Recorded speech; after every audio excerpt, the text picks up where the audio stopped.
Hola, ¿cómo están todos? Bueno, bienvenidos a una nueva clase de Historia Latinoamericana y Argentina, donde vamos a seguir trabajando y analizando juntos los distintos textos de las unidades que estamos abordando en esta cursada.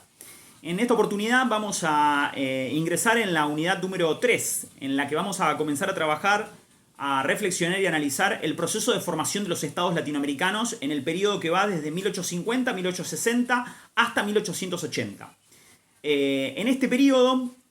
es cuando se produce la consolidación y la constitución de las estructuras políticas, administrativas, pero también sociales y económicas que van a dar forma a los estados latinoamericanos posteriores a los procesos de independencia y a las guerras civiles que se suscitaron en esos periodos posteriores a la independencia. Por eso en la clase de hoy vamos a trabajar con un texto de Oscar Oslak que hace referencia a la construcción del aparato institucional del Estado argentino, pero que sirve de alguna manera también como molde o como modelo para pensar la conformación y consolidación de los estados latinoamericanos en el periodo posterior a las guerras civiles de las independencias. En ese sentido, Oscar Oslak plantea una hipótesis o un punto de partida de su texto en el cual sostiene que el proceso de construcción y organización institucional del Estado argentino está basado en al menos dos importantes pilares. Por un lado, en la construcción de un aparato institucional, es decir, un aparato con la capacidad de diferenciar sus funciones y a su vez como un conjunto de instituciones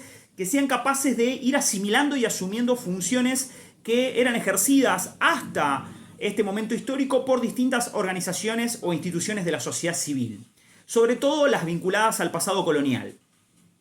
En segundo lugar, el Estado además necesita constituir una alianza de distintas fracciones de clase o de grupos sociales que se van a convertir en los agentes legitimadores del orden social que se va a constituir en el periodo de consolidación de los estados latinoamericanos. Estas alianzas entre fracciones de clase, en el caso de la República Argentina, van a tener un sesgo que va a estar fuertemente condicionado por el peso de la burguesía mercantil, ganadera,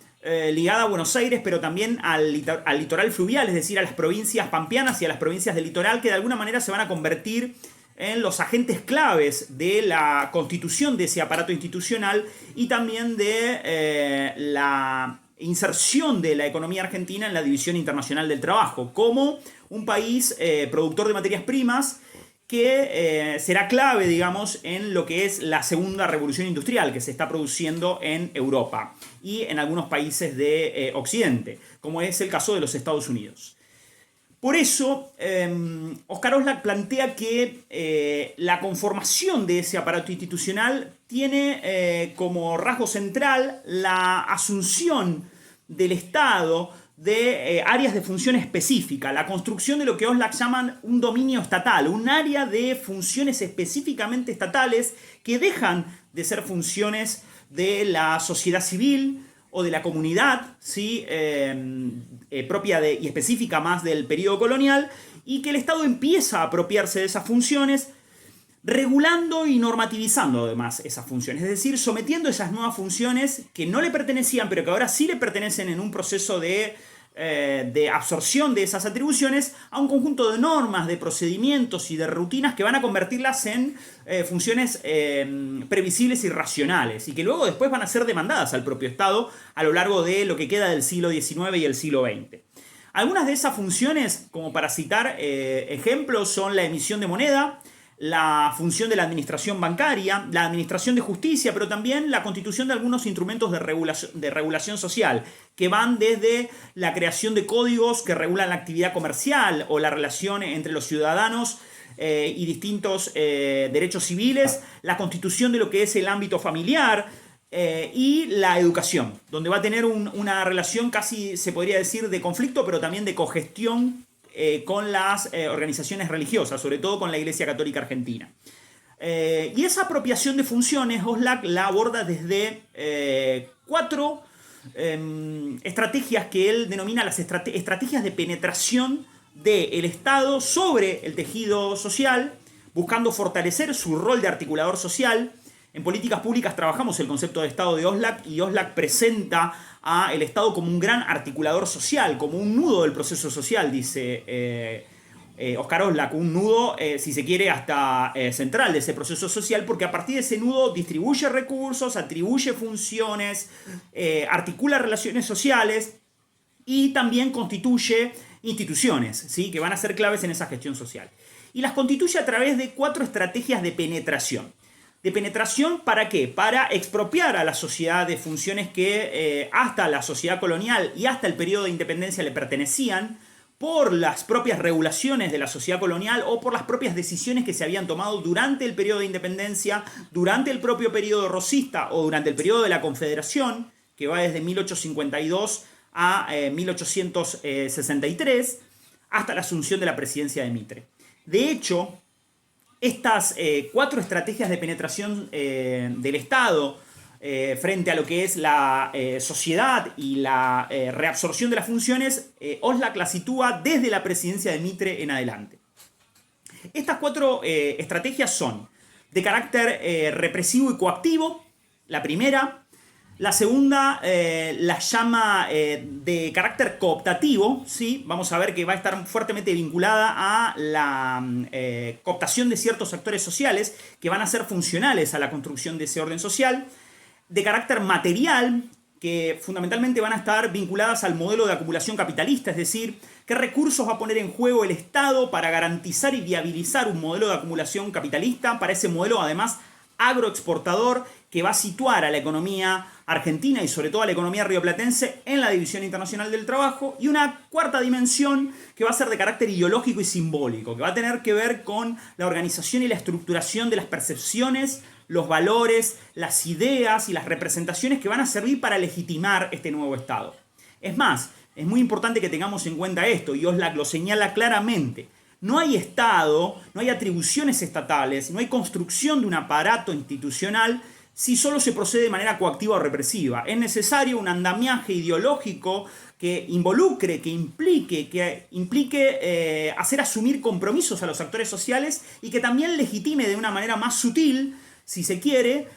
al proceder estatal y a las instituciones estatales a través del plano de lo ideológico, ¿sí? Una mirada un tanto gramsciana que tiene que ver con la construcción, si se quiere, de una hegemonía cultural, ¿sí? Es decir, el Estado no interviene con aparatos solamente represivos sobre la sociedad, sino que también el Estado teje un conjunto de instituciones que construyen una legitimidad a través de un programa educativo, de un programa cultural, de un programa ideológico que se va estableciendo en la sociedad y en la mentalidad de la sociedad a través de ciertas instituciones. Dicho esto,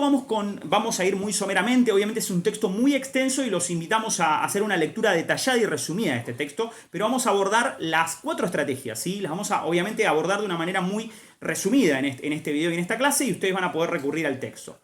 En cuanto a lo que es la estrategia de penetración represiva, Oslak la va a definir como la aplicación, ¿sí?, de lo que se llama la violencia o la amenaza de coerción desde el Estado en proceso de constitución frente a la sociedad civil y además frente a otras entidades estatales como por ejemplo las provincias, que son actores centrales claves en este proceso. Este ejercicio de la violencia va a ser institucionalizada. ¿Por qué institucionalizada? Porque se va a dar mediante una institución fundamental, sobre todo a partir de la presidencia de Bartolomé Mitre, que va a ser la conformación de un ejército de carácter nacional. A partir de los años 1862, 1863, y un proceso muy largo que se va a concretar recién en 1902 con la sanción de la ley de conscripción obligatoria, la famosa ley Riccieri, el Estado va a ir conformando un cuerpo profesional, disciplinado y homogéneo de soldados, de un ejército que se va a ir prefigurando como un ejército nacional, que se va a convertir en una pieza clave de disciplinamiento social. Pero no solo de disciplinamiento social, sino también una pieza clave de intromisión del Estado Nacional en la vida política de las provincias. Como dice Oslak, las provincias fueron actores claves en tanto y en cuanto no solo fueron muy recelosas de su autonomía, sino que también fueron defensoras de la prerrogativa de conservar sus propias guardias nacionales. De hecho, hasta 1876 existieron las guardias nacionales, provinciales, y gran parte, el grueso principal de los soldados que conformaban la Fuerza Militar Nacional provenían de las provincias. De alguna manera, eran también esas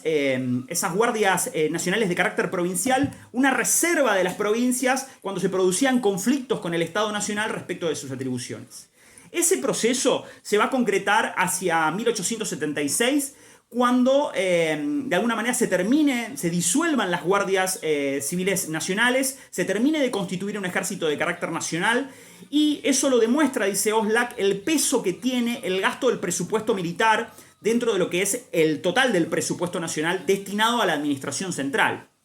Y esos gastos en tecnología, en lo que es la constitución de la formación y la profesionalización de las Fuerzas Armadas, va a provenir básicamente de un clima favorable de negocios, ¿sí? Que va a permitir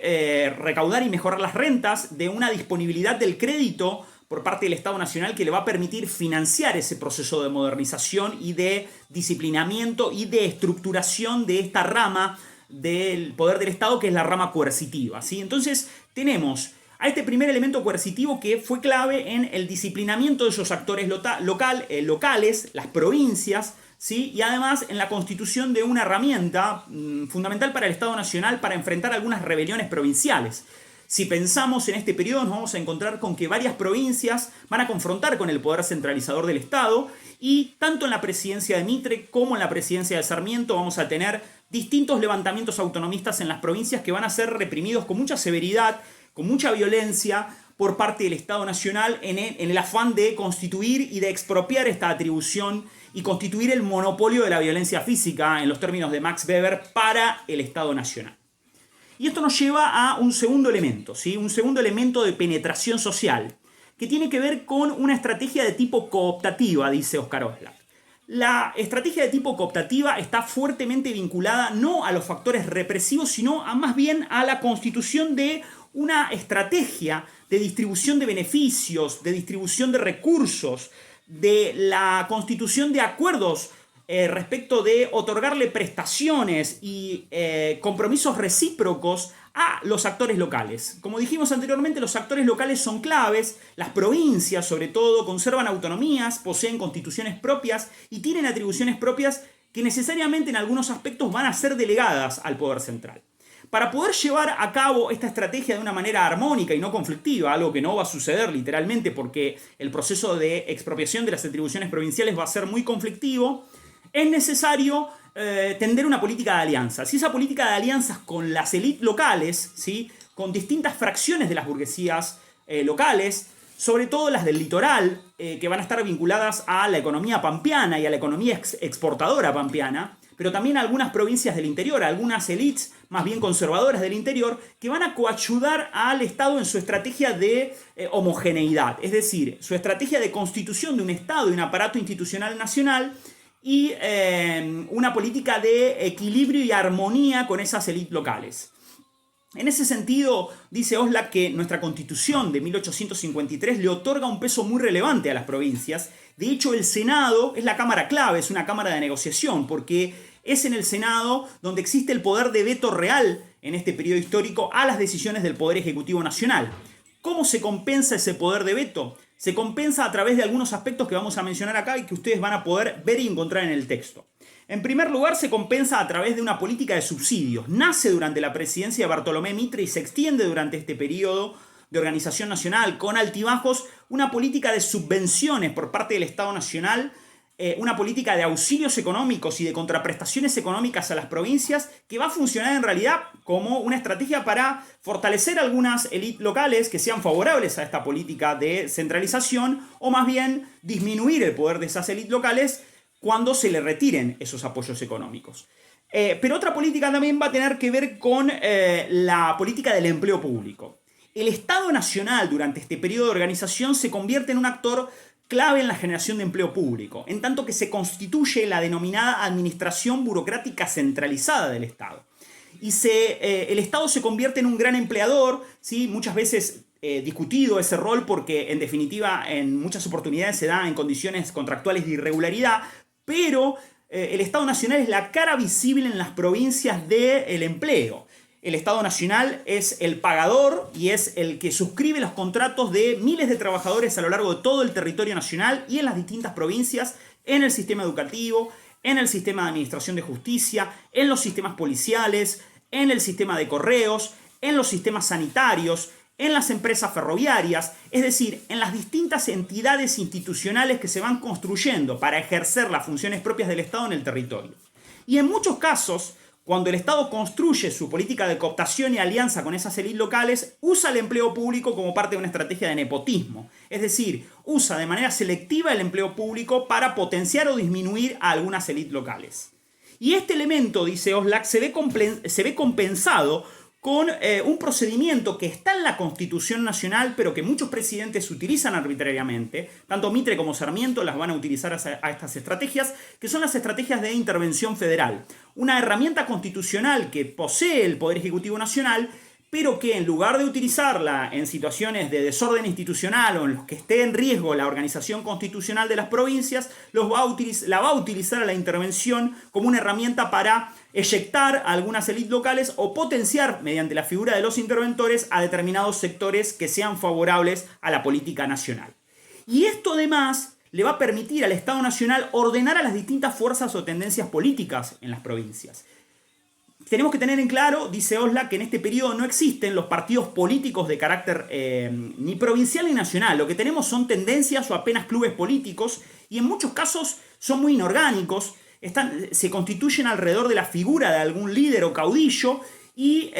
su existencia política es muy efímera y muy cambiante y muy abierta a la negociación pragmática con el Estado Nacional para la distribución de estos beneficios de los que veníamos hablando. Es decir, existe a la par de la política represiva una política cooptativa, una política de pactos y alianzas que está destinada a fortalecer el poder de los aparatos institucionales a nivel nacional. Y esto nos lleva a la tercera estrategia de penetración social que Oscar Oslak denomina la estrategia de penetración material del Estado Nacional sobre las atribuciones de la sociedad. Este componente tiene que ver necesariamente con una avanzada del Estado Nacional sobre el interior y las provincias, pero con un objetivo muy claro y explícito: la distribución de recursos, de regulaciones, de beneficios, de recompensas materiales en todo el territorio nacional, pero sobre todo desde la provincia de Buenos Aires hacia el núcleo de lo que es el litoral pampeano y atlántico, destinado a constituir un sistema productivo, un modelo de acumulación económica capitalista que permita la inserción del mercado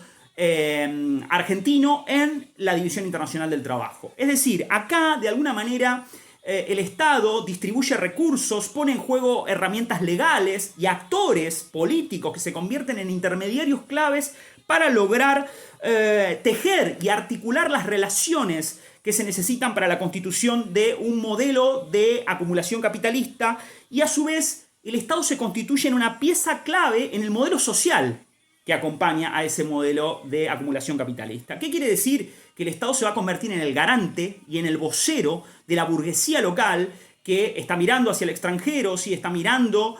a las demandas de los países centrales, y ese Estado va a construir las garantías necesarias para que esa burguesía acumule el capital suficiente y estructure un mercado nacional, legitimando esta idea que está presente por el positivismo, que es la ideología predominante en la época, de que la modernización económica del país implica la transformación social y el progreso, ¿sí? Esta idea de que la constitución de un modelo de acumulación capitalista y de un orden social que responda a ese modelo capitalista nos llevará al progreso social y cultural casi de manera indefectible. Este ideal de progreso convierte al Estado en un gran patrocinador, es decir, hay que crear las condiciones óptimas para permitir la instalación de un mercado nacional y un modelo de acumulación que responda a ese mercado nacional. ¿Hay tierras disponibles? Efectivamente, pero el Estado tiene que convertirse en el garante de la ocupación de esas tierras, de la inversión en la tecnología y los capitales necesarios para el poblamiento efectivo de esas tierras y a su vez para el aumento de la productividad de esas tierras, que en muchos casos están desarticuladas, inconexas en un territorio que estaba anteriormente estructurado por la economía colonial y que ahora se encuentra, después de las guerras de independencia, completamente desarticulado. ¿Cómo lo va a hacer? Lo va a hacer a través de una política muy activa de patrocinio de obras públicas. Las obras públicas, que van a ser muchas veces intermediadas por importantes actores económicos, por empresarios, ¿sí? Y por grandes corporaciones. Estas obras públicas van a permitir vertebrar y articular un territorio nacional inconexo. Se van a construir caminos, se van a potenciar las vías fluviales y el sistema portuario, se van a estructurar junto a ese sistema portuario un sistema ferroviario que sea afín. El caso más emblemático que trabaja Oslak es el trazado entre 1862 y 1863 del ferrocarril que une las ciudades de Córdoba con la ciudad de Rosario. Y en ese caso puntual, Oslak encuentra de alguna manera el ejemplo de cómo el Estado es el patrocinador de los negocios de esa burguesía que tiene su asiento en Buenos Aires y que derrama sus actividades económicas en el litoral y la región pampeana. El Estado argentino ahí es el garante de los negocios de Wheelwright, que es el responsable de la empresa ferrocarrilera británica que vaya a llevar a cabo las obras y la ejecución del tendido ferroviario entre Rosario y Córdoba. Y el Estado, de alguna manera, sanciona toda una serie de regulaciones, garantías, prestaciones, reglamentos, concesiones y privilegios a esta empresa ferrocarrilera para asegurar la realización de esta obra fundamental para el traslado de determinados productos dentro del nuevo modelo de acumulación capitalista, favoreciendo y actuando el Estado como un vocero de estos sectores burgueses que constituyen de alguna manera la nueva alianza o la nueva formación hegemónica dentro del Estado argentino. Es fundamental pensar en estos términos porque de alguna manera el Estado integra lo que se llama una red de patrocinio, ¿sí?, de los intereses de la burguesía capitalista que va a ser parte central de los actores que consolidan la construcción del Estado argentino. En desmedro de algunos sectores sociales del interior que de alguna manera van a quedar marginados de los beneficios del progreso que se mostraba como legitimador de este nuevo modelo de acumulación. Y esto nos lleva al último punto, fundamental, dice Oscar Oslak, la última estrategia de penetración que está definida, está asignada, está marcada no por un componente coercitivo ni por un componente de carácter cooptativo o un componente de carácter material. Es la penetración de carácter ideológico. Ninguna estrategia de asunción de las atribuciones por parte del Estado, de fortalecimiento del aparato institucional puede ser pensada sin los aspectos ideológicos. Lo interesante de pensar en una estrategia de penetración ideológica es que nunca se da de manera visible, explícita, sino más bien de una manera sutil y procede a través de dispositivos simbólicos o culturales y de instituciones que muchas veces son instituciones educativas, de control social, de regulación de la moral colectiva o de la construcción de los imaginarios colectivos, como por ejemplo la propia familia, la institución escolar o las Fuerzas Armadas. Y ahora lo vamos a ver en qué constituye eso. De hecho, Oslak define a esta estrategia como aquella estrategia que busca generar y construir casi de manera imperceptible los consensos alrededor de la necesidad de fortalecer la autoridad del Estado Nacional, de potenciar la autoridad del Estado Nacional. Y esto actúa sobre todo sobre las representaciones, sobre los valores, sobre las ideas, sobre el modo en el cual los ciudadanos se sienten parte de una comunidad nacional. Es decir, interiorizan un sentimiento de comunidad nacional, se sienten parte de una misma comunidad política, se sienten parte de un mismo Estado, aceptan los valores, las ideas, el modelo de relaciones sociales y el modelo de distribución de recursos que ese Estado construye. A través de, dice Oslak, 3 instrumentos claros. ¿Sí? Hay 3 años claves en esta estrategia, en este dispositivo ideológico de penetración social. 1884, con la sanción de la Ley de Educación Común, ¿sí? La Ley de Educación Primaria, Universal y Gratuita, y en algunos aspectos laica, podríamos decir. En 1888, con la sanción de la Ley de Matrimonio Civil, que le expropia a la Iglesia la atribución no solo de celebrar los matrimonios, sino también de regular la vida familiar, de registrar las defunciones, de registrar los nacimientos, ¿sí? Y por último, la creación del servicio militar obligatorio, la ley de conscripción obligatoria en 1902, dictada por el ministro Pablo Ricchieri, que tienen algo en común estos 3 dispositivos. Son dispositivos que actúan sobre la formación de la conducta y de la mentalidad de los ciudadanos para disciplinarlos, homogeneizar su pensamiento y su visión acerca de la comunidad nacional, construir una cierta homogeneidad étnica, servir a la vez como instrumento moralizante, es decir, formar una conducta, un modo esperable de actuar de esos ciudadanos que sea funcional a los intereses del Estado, pero que también sea funcional al modelo de acumulación capitalista y, sobre todas las cosas, a las nuevas atribuciones que el Estado Nacional posee. De hecho, la matriz del sistema educativo argentino durante mucho tiempo estuvo orientada a formar funcionarios administrativos y no tanto centrada en la educación técnica. Va a haber que esperar más de 50 años para que esta discusión entre en la agenda política del Estado. Y este aspecto es clave porque de alguna manera el control del Estado a través de estos dispositivos simbólicos sobre la educación, sobre la instrucción militar y sobre la moral familiar y la conducta familiar, de alguna manera permite construir un factor de universalización, dice Oslak. Es decir, permite construir un ideal de ciudadano que responda a ese nuevo modelo de Estado. Un ciudadano que debe responder a los valores del laicismo, que debe aspirar a seguir los principios propios de una sociedad capitalista basada en el ideal del progreso, del ascenso individual, del mérito individual y del esfuerzo individual, y que debe entender que su proceso de inserción en la comunidad política es gradual, ¿sí? Que los derechos universales, si bien están consagrados en las leyes, de alguna manera se obtienen en un proceso gradual y lento que tiene que ver con este proceso de ciudadanización, es decir, no hay ciudadanos si no pasan por el filtro de estas instituciones sociales que forman parte de los dispositivos de penetración ideológica de este nuevo Estado. Esto es todo. Me pareció muy importante, digamos, resumir y recorrer cada uno de los puntos que el autor aborda. Les recomiendo, como les dije, leerlo muy detenidamente porque se van a dar una idea general sobre qué bases fue construido el Estado argentino, pero a la vez los estados latinoamericanos. Vamos a encontrar en casi todos los estados latinoamericanos una matriz muy similar, salvo en el caso brasileño por su particularidad geográfica, territorial y también cultural, este proceso donde se va consolidando un Estado que es el que vertebra, construye las relaciones sociales, ¿sí? Y construye desde ese rol de articulación social un modelo de acumulación económica que va a ser clave y que va a condicionar los próximos 50 años en la vida política argentina y latinoamericana. Eso es todo y cualquier duda, cualquier consulta ya saben que pueden contactarse conmigo. Nos encontramos en la próxima clase.